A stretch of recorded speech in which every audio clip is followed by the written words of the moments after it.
హనుమంతుల వారు ప్రతి 41 సంవత్సరములకు ఒకసారి శ్రీలంకలోని పిదురు పర్వత శ్రేణుల్లోని అరణ్యాలలో నివసించే మాతంగ్ అనే గిరిజన ప్రజలను కలవడానికి వస్తారు.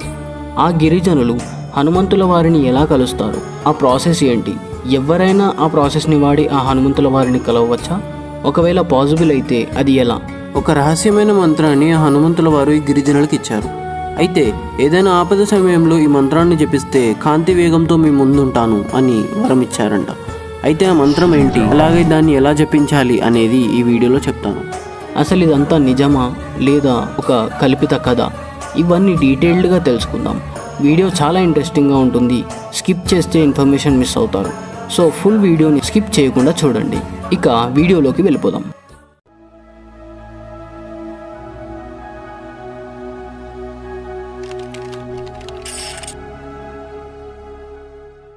శ్రీలంకలోని పిదురు పర్వత శ్రేణుల్లోని అరణ్యాలలో హనుమాన్ బోధి అభయారణ్యం ఉంది. ఇక్కడ మాతంగ గిరిజన ప్రజలు నివసిస్తున్నారు.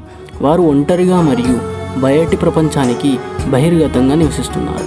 అయితే ఈ ప్రజల గురించి కొన్ని సంవత్సరాల ముందు వరకు ఎవరికీ తెలియదు. కొంతమంది ఫారెన్ ఎక్స్ప్లోరర్స్ అక్కడికి లోకల్ ప్రజలతో కలిసి ఎక్స్ప్లోర్ చేసేటప్పుడు ఇక్కడ గిరిజనులు చేసే విచిత్రమైన మతపరమైన పూజలను చూసి వారి గురించి తెలుసుకున్నారు. అయితే ఆ గిరిజనులు చెప్పింది విని ఆ ఎక్స్ప్లోరర్స్ మాత్రం చాలా ఆశ్చర్యపోయారు. వారు చెప్పింది ఏంటంటే ఆ ప్రజలను కలవడానికి స్వయంగా ఆ హనుమంతుడే వస్తాడు అంట. అంతేకాదు, అలా వచ్చి వారికి ఆత్మజ్ఞానాన్ని కూడా ఇస్తాడు అన్నారు. అయితే ఇదంతా నిజానికి ఎక్కడ, ఎలా మొదలైంది? శ్రీరాముడు జలసమాధి తీసుకున్న తరువాత హనుమంతుడు చాలా బాధలో ఉన్నాడు. అందువల్ల ఆయన ఈ దేశాన్ని విడిచిపెట్టి శ్రీలంకలోని అరణ్యాలలో రాముణ్ణి స్మరిస్తూ తన జీవితాన్ని గడపాలని నిర్ణయించుకున్నాడు. అప్పుడు ఆయన రాముని ధ్యానంలో మునిగిపోయాడు. ఆ సమయంలో హనుమంతుని మనస్సు శ్రీరామునిలో పూర్తిగా లీనమైనప్పుడు 8వ మరియు చివరి అష్టసిద్ధిని అంటే 8వ దివ్య జ్ఞానాన్ని పొందాడు. అయితే ఈ సమయంలోనే ఆ అడవిలో నివసించే మాతంగ్ తెగ ఆయనని చాలా బాగా ఎంతో భక్తితో చూసుకున్నారు. ఆయనకు కావలసినవన్నీ ఏర్పాట్లు చేసి చాలా బాగా ఆరాధించారు. హనుమంతుడు వారి సేవకు చాలా సంతోషించాడు. ప్రతి 41 సంవత్సరాలకు ఒకసారి వారిని సందర్శిస్తానని మరియు ఒక గురువు వలె ఆధ్యాత్మిక మార్గంలో ముందుకు సాగడానికి వారికి సహాయం చేస్తానని మాతంగ్ తెగకు ఒక వరం ఇస్తాడు. అయితే ఆయనను పిలవడానికి ఒక మంత్రాన్ని కూడా వారికి ఇచ్చాడు. ఆ ప్రజలు ఎంతో సంతోషించారు. కానీ ఈ మంత్రాన్ని ఎవరైనా దొంగలించి చెడుకు ఉపయోగిస్తే ఎలా అని అడగగా హనుమంతుడు ఒక చిన్న నవ్వు నవ్వి ఇలా అన్నాడు, ఈ మంత్రం పని చేయాలి అంటే అని కొన్ని షరతులు చెప్పాడు. అవేంటంటే, మొదటిది, ఆ భక్తుడు నాలో తన ఆత్మకు గల సంబంధం గురించి తెలుసుకొని నాలో నిమగ్నమై ఉండాలి. రెండవది, ఈ మంత్రాన్ని జపించే ప్రదేశం నుండి 980 మీటర్ల పరిధిలో ఏ ఇతర మానవుడు ఉండకూడదు. ఒకవేళ ఉంటే అతను కూడా నా భక్తుడై నాలో తన ఆత్మకు గల సంబంధం గురించి తెలిసి ఉండాలి. ఇలా కొన్ని షరతులతో పాటించాల్సి ఉంటుంది అని వివరించాడు. అయితే ఇది ఇప్పటికీ కూడా కొనసాగుతుంది అంట. అయితే మాతంగ తెగలో ఒక ప్రధాన వ్యక్తి అంటే ఆ తెగ హెడ్ ఒక పుస్తకాన్ని మెయింటైన్ చేస్తాడు. అందులో హనుమంతుడు వచ్చిన ప్రతిసారి తమ కార్యకలాపాలన్నిటినీ అంటే వారిద్దరి మధ్య జరిగిన సంభాషణలన్నిటినీ వ్రాస్తారు. దాన్నే లాగ్ బుక్ అంటారు. గతంలో నమోదు చేయబడిన ఆఖరి నమోదు 27 మే 2014 హనుమంతుడు చివరిసారిగా ఈ ప్రజలతో సంభాషించినప్పుడు. వారి ప్రకారం ఆయన తదుపరి రాక 2055లో ఉంటుంది. సాధారణ మానవులు ఈ షరతులను పాటించి ఆ హనుమంతుల వారిని చూడవచ్చా? మనం టెక్నాలజీ పరంగా మరియు ఎన్నో రంగాల్లో చాలా అడ్వాన్స్గా ఉన్నాం, కానీ ఆధ్యాత్మిక పురోగతిలో కాదు.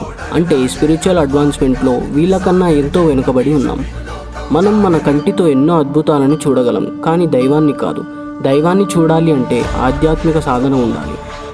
ఈ వివరాలన్నీ రీసెర్చ్ చేసింది సేతు అనే సంస్థ.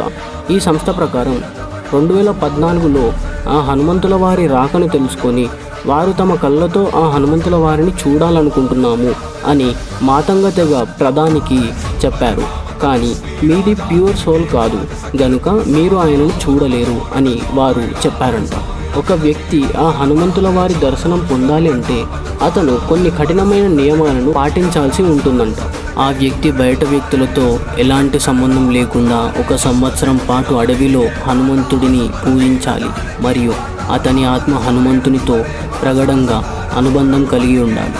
అలాగే హనుమంతుడు చెప్పిన షరతులన్నీ పూర్తిగా పాటించిన తర్వాత ఆ తెగ పెద్ద కొన్ని రహస్యమైన ప్రశ్నలు అడుగుతాడు. ఆ వ్యక్తి పూర్తిగా సరైన సమాధానాలు ఇచ్చిన తర్వాతే అతనును ఘటనా స్థలానికి వెళ్ళి ఆ హనుమంతుల వారిని కలిసేందుకు అనుమతిస్తారు. హనుమంతుల వారిని కలిసే ప్రక్రియ. ఆయనను కలిసేందుకు ఒక ప్రత్యేక పూజలను చేస్తారు. అదే చరణ పూజ, ఇంకా సాక్షాత్ హనుమాన్ పూజ. వాటిని హనుమండల్ అంటారు. ఇది గోధుమ పిండితో చేసిన సర్కిల్, దానిపై నూనె దీపాలను వెలిగిస్తారు. ఈ పూజలు చాలా వరకు గుహల్లో లేదా మందపాటి కలప భూమిపై చేస్తారు.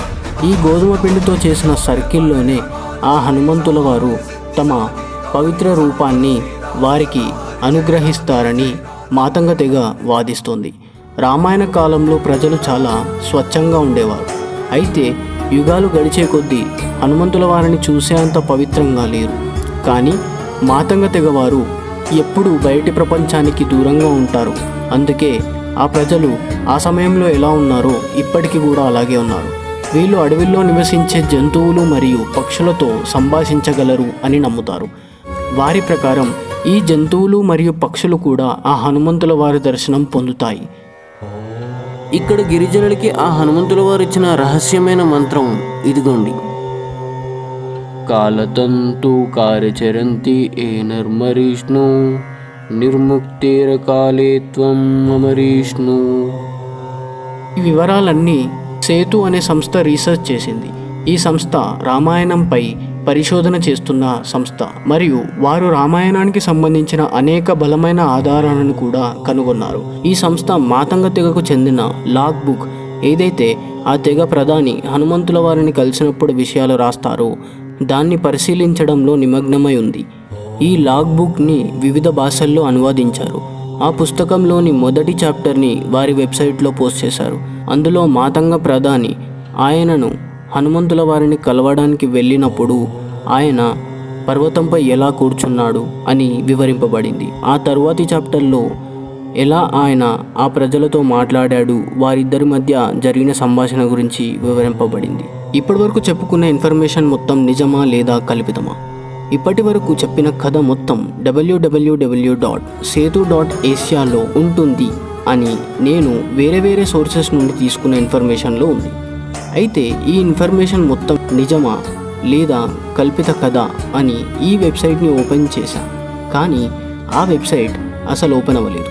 యూట్యూబ్లో మాత్రం హిందీ, తెలుగుతో పాటు అన్ని భాషల్లో ఇదే ఇన్ఫర్మేషన్ ఉంది. అయితే ఈ మాతంగ గిరిజనుల వద్ద ఉన్న ఆ లాగ్ బుక్ గురించి రీసెర్చ్ చేస్తే లాగ్ బుక్ దొరకలేదు, కానీ అదే ఇన్ఫర్మేషన్తో ఉన్న మరొక పుస్తకం గురించి తెలిసింది. అదే ఇమ్మోర్టల్ టాక్స్.